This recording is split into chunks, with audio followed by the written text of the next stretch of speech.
Voilà, mes chers amis, dans cette partie, nous allons voir, on va commencer par le for, la boucle for, et puis, et puis après, on va voir la fonction modifier, modifier, comme ça, modifier. On va voir cette fonction et la boucle en question. Maintenant, pour la boucle, on va commencer par créer une fonction qui sera view, des fonctions get. Dans cette fonction, on peut mettre la propriété pire qui sera external et ça donne retourner par exemple un entier non signé uint x uint 256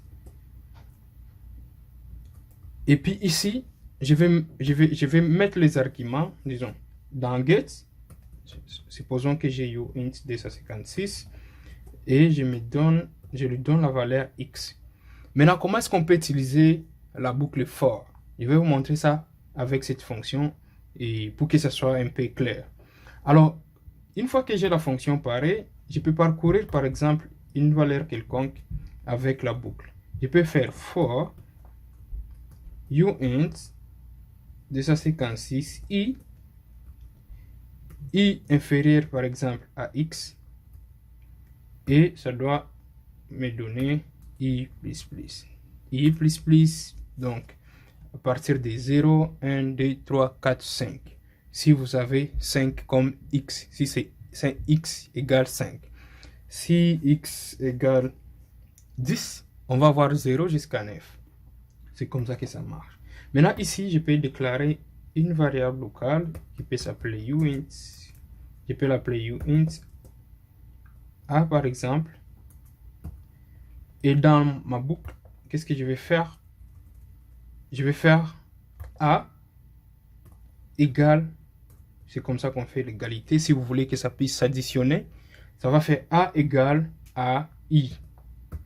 Et puis je peux retourner, je peux faire return a. Vous voyez, si j'essaie de déployer ce contrat, vous allez voir comment la boucle va essayer de parcourir, disons, notre valeur. Si je mets par exemple x égale 5, ça va me donner cette valeur. Ça va faire comme ça. Ça va faire 0 plus 1 plus 2 plus 3 plus 4. Et ça va me donner combien comme valeur? Disons 10, si je ne me trompe pas. Ça, c'est 1, 2, 3, 6, 10. Si je fais x égale, par exemple, 10, je pense que ça va me donner quelque chose comme ça, comme 45. Ok, on va faire ça en pratique.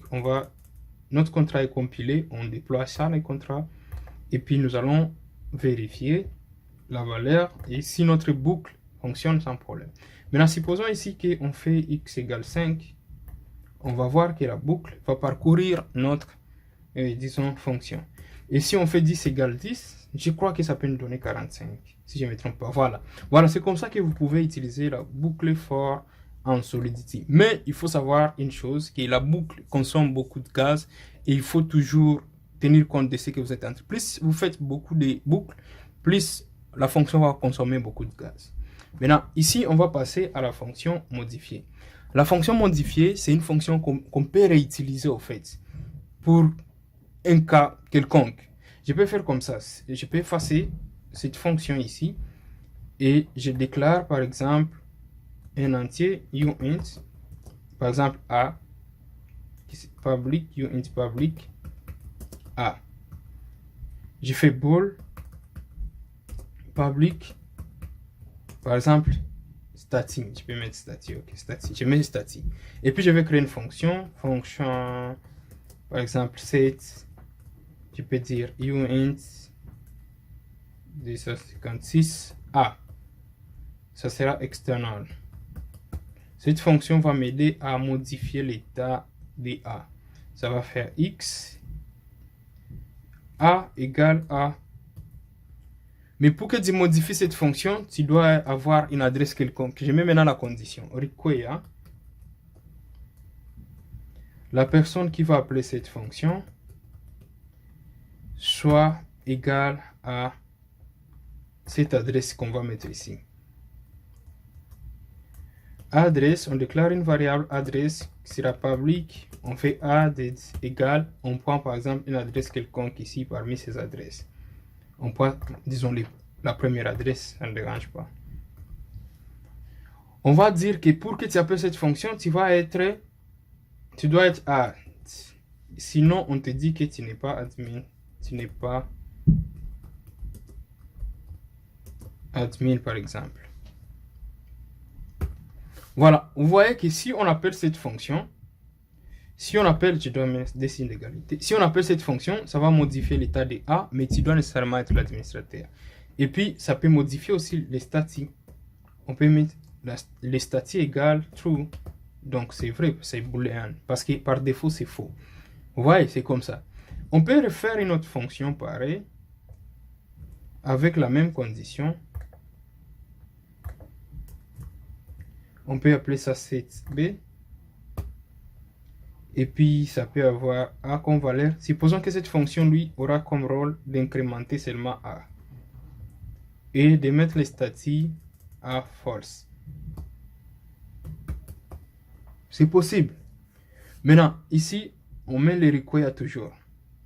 Maintenant, là, l'objectif est de vous montrer l'importance de la fonction modifier et ce que ça peut faire. Maintenant, si je déploie cette fonction, pourquoi ça me fait ça? Fonction require 1.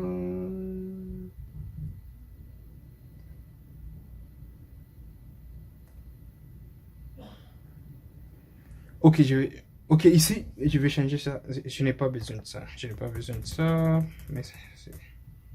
Ok, je vais essayer de déployer cette fonction. Je déploie comme ça. Cet contrat, pardon. Je déploie comme ça. J'accède à mon contrat. Vous allez voir que ici, je peux lire la valeur de A qui est 0 et le statut qui est false. Et je peux modifier.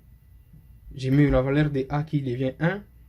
Add qui me donne l'adresse et le statut qui est toujours false. Mais ici, je peux mettre la valeur de A3. Je cherche le statut. Je vois A, c'est 4. Add, c'est toujours la même adresse. Et vous voyez que le statut devient true. Pourquoi? Parce que c'est l'admin qui appelle. Supposons maintenant que vous n'êtes pas cette adresse qui est en train d'appeler. Je vous ai montré ça bien avant. Si je change d'adresse, je n'aurai pas à effectuer certaines opérations. Si je fais 7, on va refuser. Tu n'as pas d'admin. Vous voyez tout ça. Si je fais 7 ici, on va refuser.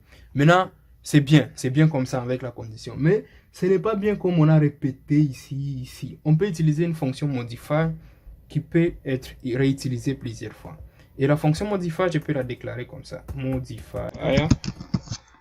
Et je vais lui donner le nom seulement admin.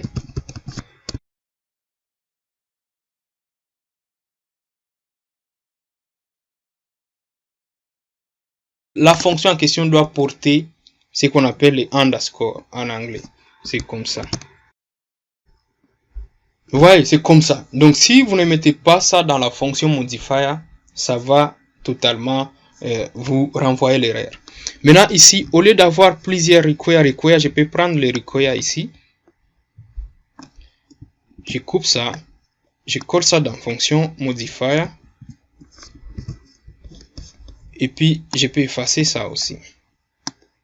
Je n'ai pas besoin de tout ça. Maintenant, comment je vais faire pour appliquer cette fonction dans la fonction set et dans la fonction set? Je prends seulement cette partie ici de la fonction, le nom, juste le nom de la fonction.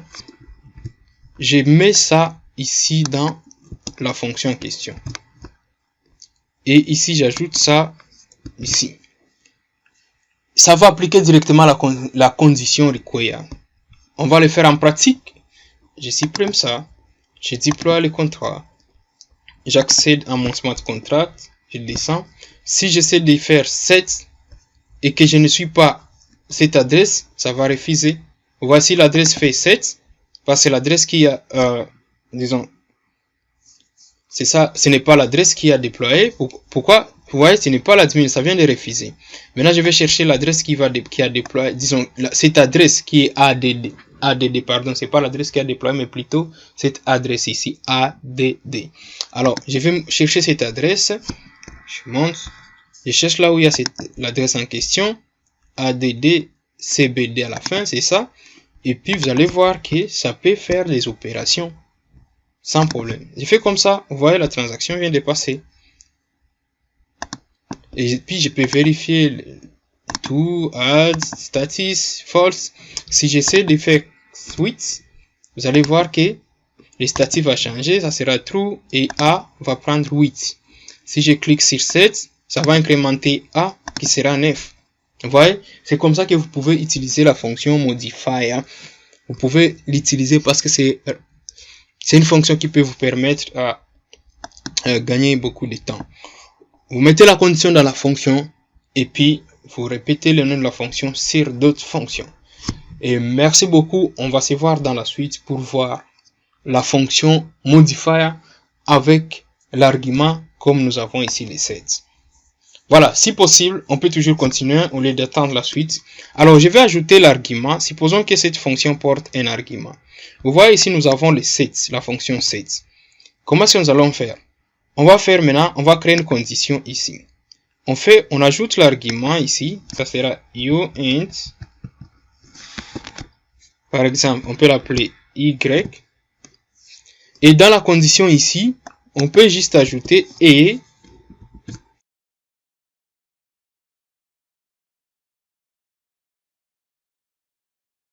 Maintenant ici, on va ajouter, vous voyez ici, on va ajouter A ici.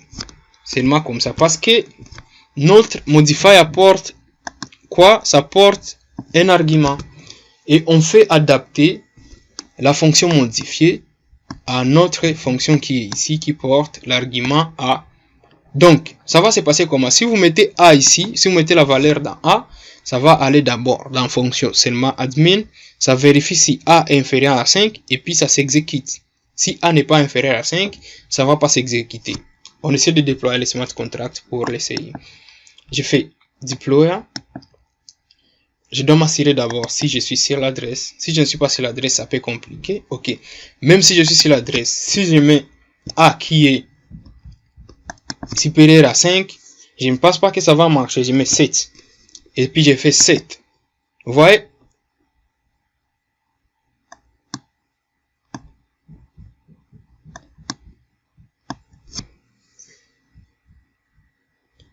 Vous voyez, ça ne passe pas. Pourquoi? Je m'excuse, je me suis trompé ici. Normalement, ici, je dois mettre aussi A. Et ça ne sera pas A, ça sera A comme ça avec underscore. Je m'excuse, je n'ai pas vu ça, mais c'est pas grave. Je vais redéployer le smart contract. Je fais comme ça. Je descends. Je mets maintenant 7 ici. Je vais essayer 7. Ça ne doit pas passer. Vous voyez, ça refuse. Ce n'est pas l'admin. Pourquoi? Je suis l'admin. C'est ça l'erreur qu'on a envoyé. Si on veut, on peut ajouter ici, ajouter tout ce qui est, mais tout ce qui est inférieur à 5. Vous voyez? Maintenant, si je change, je mets 4. Si je mets 4, vous allez voir que la transaction va s'effectuer. Parce que je suis admin. Mais si vous n'êtes pas admin, ça ne peut même pas passer parce que ça doit vérifier l'adresse. Si vous faites comme ça, vous voyez, on va vous dire que tu n'es pas l'admin. Alors, vous voyez comment ça marche avec la fonction modifiée. Vous pouvez l'appliquer dans plusieurs choses et vous allez les voir dans des projets qu'on sera en train de faire ensemble. Merci beaucoup et on se voit dans la suite pour autre chose. Merci.